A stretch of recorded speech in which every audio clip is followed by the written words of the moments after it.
So this is a pretty extreme high contrast shot for any camera, and especially a smartphone. But with FiLMiC Pro Log version 2, it looks pretty darn good.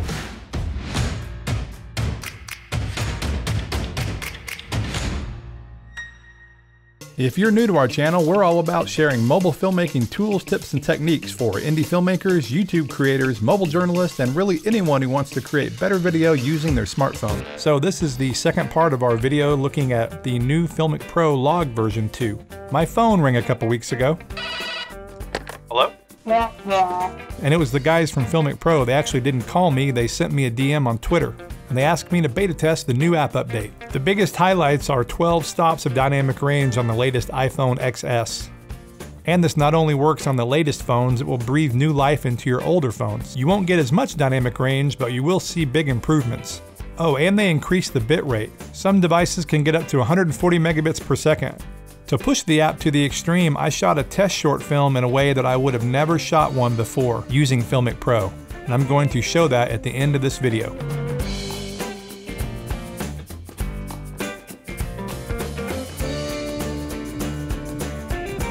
So being able to shoot out a window and still see inside your building is pretty cool for any camera and remarkable now for a smartphone. And while this shot doesn't look like much, shooting this with the original Log version 1 would have been very, very tricky. There would be almost no detail in this image. This shot is from the test footage I did for our short film Miranda. This is Log version 1. Notice how crunchy the shadow areas are. And when it's graded, it looks pretty good, but it's still very crunchy and you cannot pull any detail out of those shadows. But shooting a similar shot with Log version 2, you can see all kinds of detail. And here's a couple quick natural versus log shots. This is afternoon sun, pretty high contrast. Notice you can see into the shadows on the tree. Now the same shot shooting natural and the shadows are pretty crunchy.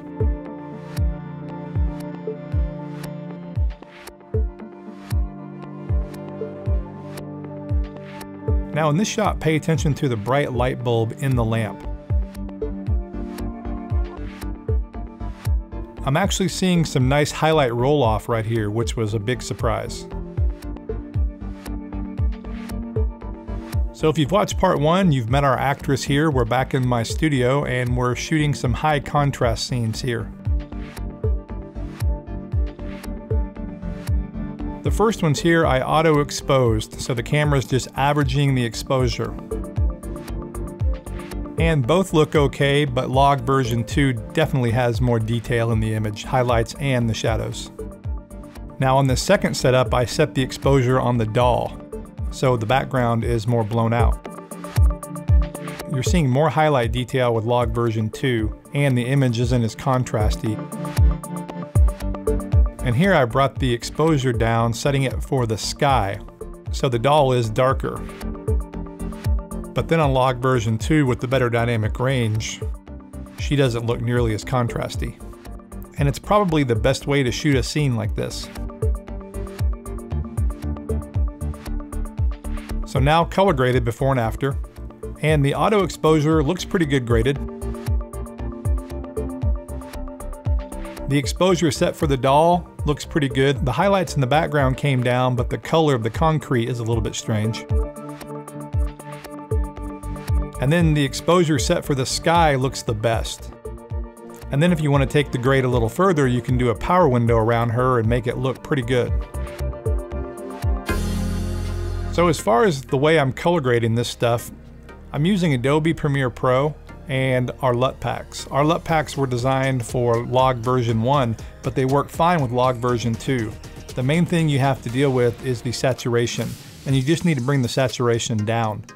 And this applies to any editing or color grading app. LumaFusion, Final Cut Pro 10, DaVinci Resolve, they all work in a similar fashion when it comes to applying our LUTs and color grading this footage. I'm not going to go into too much detail right here. If you own our LUT Packs and are interested in this tutorial, I'll put a link in the description. This new Log version 2 really color grades nicely, and combine that with the new higher bitrate and you're really getting some nice quality out of these phones. So here's a standard look I came up with using our utility LUT and some grading in Lumetri Color. And then here are some stylized looks using our LUT Packs and some third-party apps from Magic Bullet.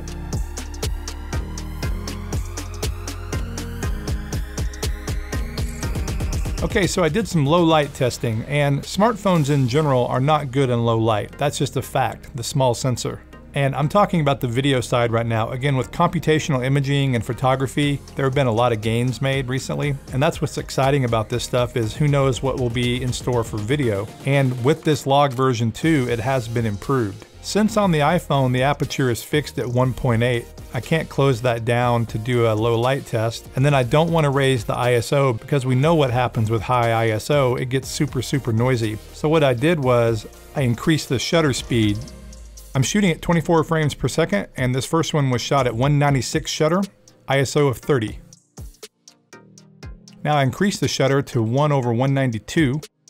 You're starting to see FiLMiC Pro version 1 kind of fall apart. It's getting really contrasty and you're losing all kinds of detail.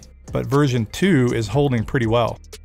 And then one more here, I did 1/384 and the ISO is 37. Now the version 1 is pretty much unusable. There's no information left in the shadows. There's really no way to recover that. But the log version 2, while dark, absolutely has detail left in the shadows. So just for fun, I wanted to color correct this low light footage. And so here it is. Super noisy, of course, all around her in the background, and you just can't see into those shadows at all. And now here's log version 2. So while this footage is incredibly noisy, especially in the upper right and in the shadow areas, in a pinch you could actually use this. And so this all brings us to the short film I shot as a test. After I played around with this low light stuff, I really wanted to test it out, but I didn't want to just shoot test footage. And so I decided to do a short film with my kids. My plan was to use available light only, but then I decided that I wanted to at least use a little bit of bounced light. And I didn't have any of my gear with me, it was at my office. And so we had donuts that morning, and I saw it sitting on the counter, and I thought, you know what, I can use that as a bounce card. And then I had my wife hold this just out of the frame on some of the close-up shots. And that was the only light I used besides whatever was available.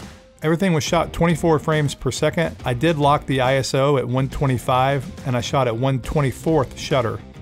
And I did use the Moza gimbal too. This short was just done for fun as a test with my kids. I shot it in 30 minutes. Deck the halls with boughs of holly.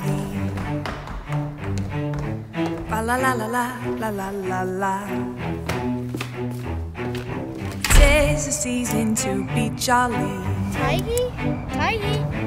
La la la la la la la la la. Tiggy? Dang it.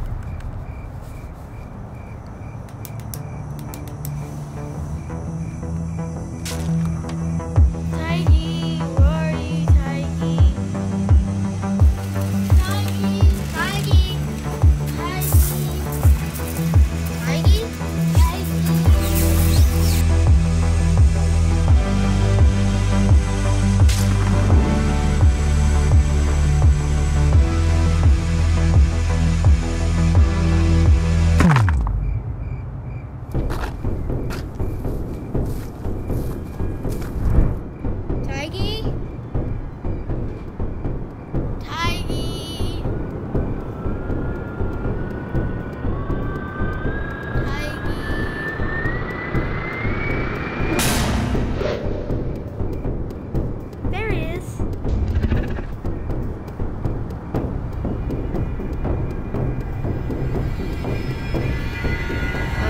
I think so.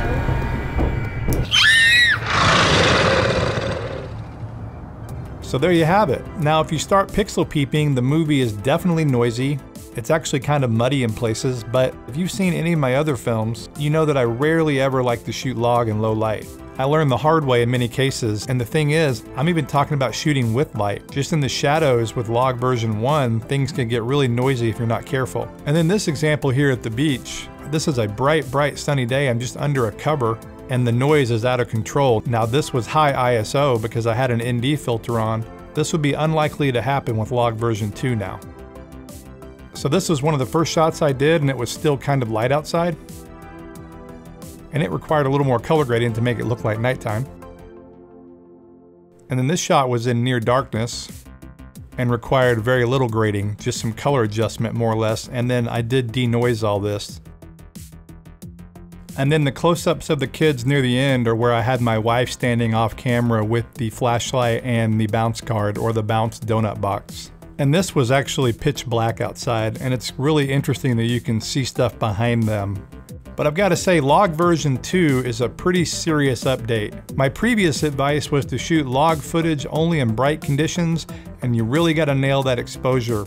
I would shoot flat for everything else. Now, my advice, shoot log version 2 for everything. There's really no reason not to when you're shooting cinematic style video.